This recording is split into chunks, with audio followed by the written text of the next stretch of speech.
New York में भाई हर जगह गांजे की स्मेल आ रही है यार, हर जगह। मतलब कुछ ज़्यादा ही है।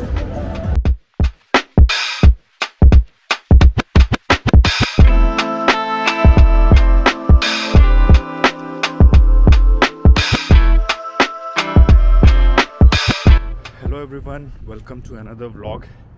एक और दिन न्यूयॉर्क में। कल बहुत ज़्यादा मज़ा आया मुझको एंड काफ़ी टूरिस्टी जगह मैंने घूमी। एंड यूजुअली जब मैं कोई नई जगह पे जाता हूँ तो मैं कुछ समय, हो सके तो एटलीस्ट एक दिन रिज़र्व रखता हूँ जिसमें मुझे कुछ भी टूरिस्टी नहीं देखना है। मतलब रास्ते में है कुछ तो मैं देख लूँगा। तो आज मैं सोच रहा हूँ वैसा दिन निकालूँ जो मैं एज अ लोकल जो करूँगा वो मैं करना चाहता हूँ। आज मेरे को कैफ़े हॉपिंग पसंद है, कैफ़े में जाके काम करना पसंद है। वीडियो एडिट करनी है तो मैं शायद वो करूँगा किसी कैफ़े में जाके।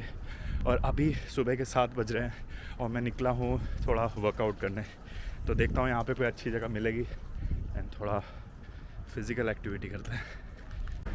ऐसे एरिया में मैं तो रात में बिल्कुल भी नहीं आ पाऊँगा यार। मैं सुबह आ पा रहा हूँ क्योंकि ठीक है सुबह, बट रात में तो बहुत डेंजरस लग रहा है ये। कुछ जगह होती है ना जब मैं ट्रैवल करता हूँ उसमें रियली तभी अलाइव फील करता हूँ मैं। फ़र्क नहीं पड़ता है कि मैं किसके साथ हूँ। जैसे मैं अभी अकेले हूँ, बहुत ही इंटेंस इमोशनल फील होता है कि लाइफ इज़ ग्रेट, कुछ भी आप कर सकते हो। और ऐसा व्यू हो तो ऑब्वियसली ये फीलिंग आ जाती है। थोड़ी एक्सरसाइज करके मैं आ गया था अपने हॉस्टल में, नहाया धोया। और या उस हॉस्टल से याद आया कि मेरे को लगता है कि बेस्ट वे टू ट्रैवल है हॉस्टल लेना, बेसिकली डॉम्स। तो देखो यहाँ पे ये 4 लोगों का डॉम है, इसमें ऊपर नीचे ऐसे है, 4 लोग का है। इसमें अटैच बाथरूम है, टॉयलेट है एंड एक्स्ट्रा बाथरूम भी है। और इससे क्या होता है ना कि आप जो यहाँ पे लोग हैं उनसे मिलते हो, बातें करते हो, डिफरेंट पार्ट ऑफ वर्ल्ड होते हैं, एक इंट्रैक्शन हो जाता है एंड अच्छा रहता है। लोगों से मिलने का बहुत अच्छा ऑप्शन है। कभी कभी आपके प्लान बन जाते हैं, फिर आप घूमने भी बाहर निकल जाते हो। तो you should always try this. तो मैं आ चुका हूँ अभी चेल्सी एरिया में, और जो मेरे ऊपर ब्रिज सा दिख रहा है वो नॉर्मल कोई ब्रिज नहीं है, इसको बोलते हैं द हाई लाइन। और यहाँ पे एक गार्डन टाइप स्ट्रक्चर बना हुआ है, बहुत ही लंबा, काफ़ी डिस्टेंस पे, जहाँ पे लोग घूमते हैं और न्यूयॉर्क की स्काईलाइन का मज़ा लेते हैं। तो मैं आपको दिखाता हूँ कि वो कैसा दिखता है। तो देखो ये जो मैं ब्रिज नीचे से दिखा रहा था उसके ऊपर का ऐसा व्यू है। काफ़ी लेंथ तक ऐसे ही रोड सी है, गार्डन है एंड न्यूयॉर्क का स्काईलाइन है।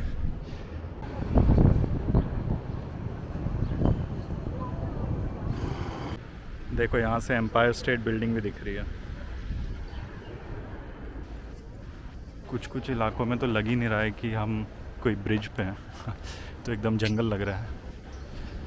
तो मैं बात कर रहा था कि आज मैं बहुत टूरिस्टी चीज़ नहीं करूँगा, बट घूम फिर के मैं टाइम स्क्वायर आ गया एंड टाइम स्क्वायर का अलग ही मज़ा है यार। एंड जैसे अगर कोई मुंबई से होगा तो दादर आपको मिस नहीं होगा।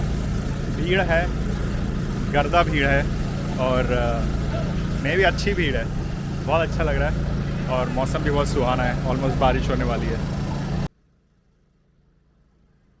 तो वहाँ पे है टाइम स्क्वायर और ये जो स्ट्रीट है वहाँ तक जा रही है, ये है 42nd स्ट्रीट। एंड अब मैं 42nd स्ट्रीट के उसी साइड जाऊँगा तो यहाँ पे है वो ग्रैंड सेंट्रल स्टेशन, जो भी जिसका भी इंटीरियर बहुत अच्छा है।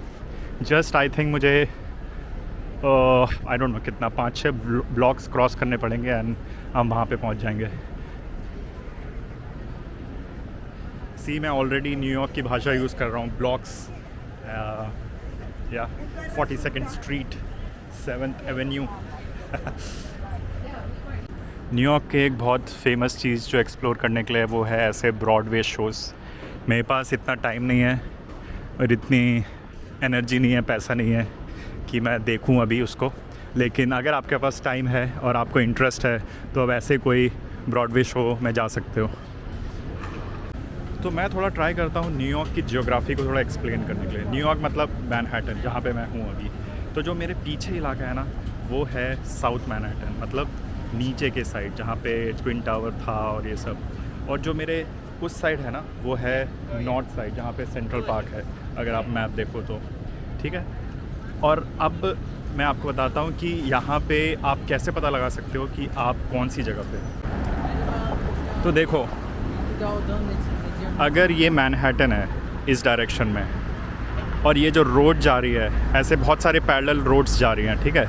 तो ये इनको बोलते हैं स्ट्रीट्स। जैसे वहाँ पे अगर आप देखो, वहाँ लिखा है 44th स्ट्रीट। सो ये जो स्ट्रीट जा रही है ना, ये है पूरी वहाँ से 44th स्ट्रीट।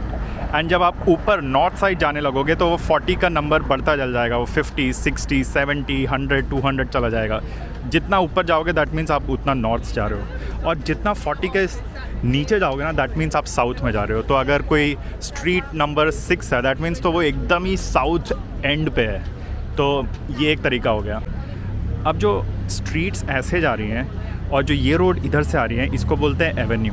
तो ऐसे ही पैरेलली बहुत सारे रोड्स हैं, एक जैसे ये एक एवेन्यू है, फिर वहाँ पे एक एवेन्यू है, ऐसे बहुत सारे एवेन्यू है। तो उस इंटरसेक्शन से आप पता कर सकते हो आप कहाँ पे हो। जैसे ये वाली स्ट्रीट और ये वाला एवेन्यू, उससे आपको पता चल जाएगा कि आप बेसिकली किस पार्ट ऑफ मैनहट्टन में हो।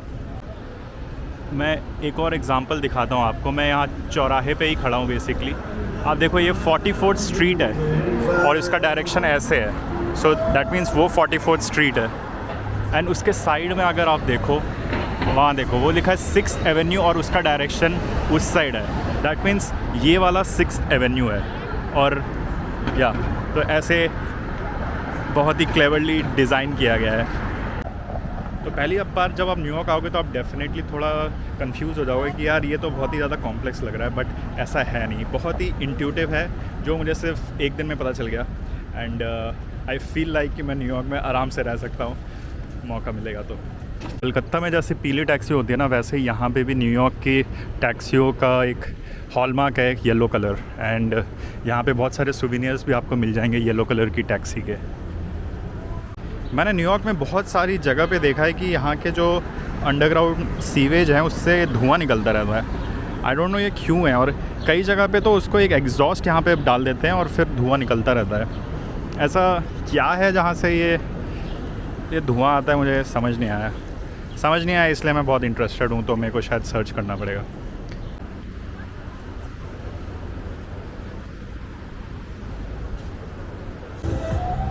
अपना रिक्शा आ चुका है न्यूयॉर्क में, बैटरी पावर्ड है, और लोग घूमते हैं इसमें, घुमाते हैं, और एज अ टूरिस्ट गाइड यहाँ पे लोग काम करते हैं इसमें।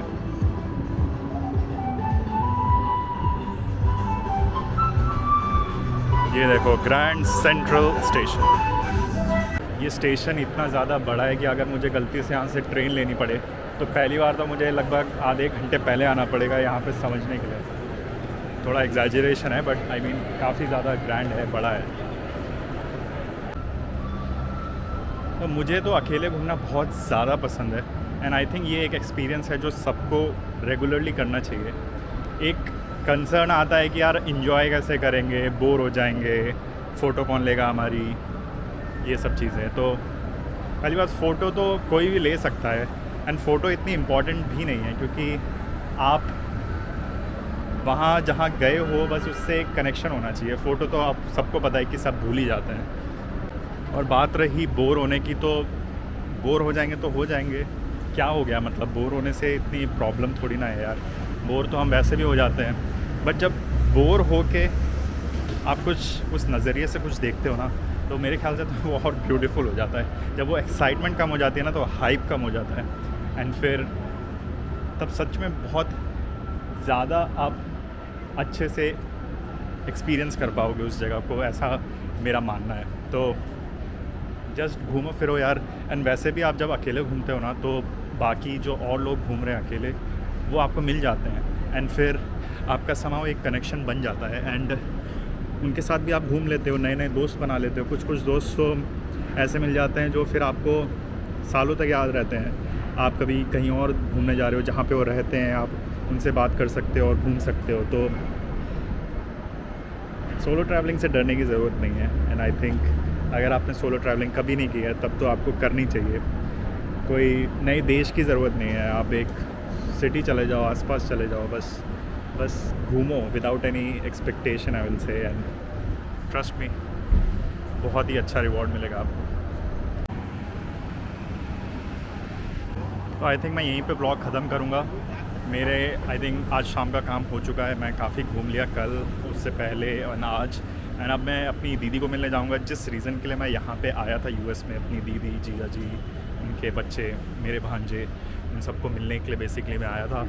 फिर मैं बेसिकली जाऊँगा न्यू जर्सी, एंड उसके बाद हम मोस्ट प्रॉब्ली वापस आएंगे न्यूयॉर्क थोड़ा और घूमने के लिए, एंड फिर हम जाएंगे रोड ट्रिप पे। ऑब्वियसली ये सब मैं आपसे शेयर करूँगा। मिलते हैं अगले ब्लॉग में।